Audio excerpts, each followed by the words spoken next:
What if I told you that the key to avoiding knee surgery isn't more exercise, but one 10-second movement you can do right from your chair?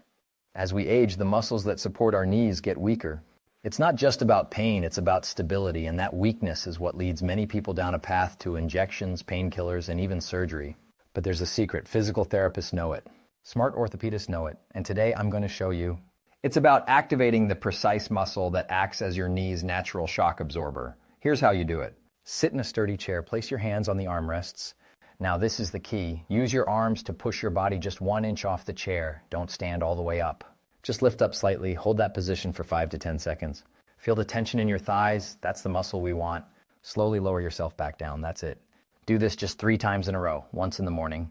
It takes less than a minute. You are not building bulk, you are waking up and strengthening that crucial stabilizing muscle. I've had clients in their 80s tell me this simple move gave them the confidence to walk to the mailbox again, to play in the garden with their grandkids, to finally get up from the couch without that sharp pain. It seems too simple to work, but that's the beauty of it. So here's my challenge to you. Pause this video and try it right now. Seriously. Pause me. I'll wait. Your knees will thank you in just 30 seconds. Now come back and tell me in the comments, did you feel that engagement? Let me know if you tried it.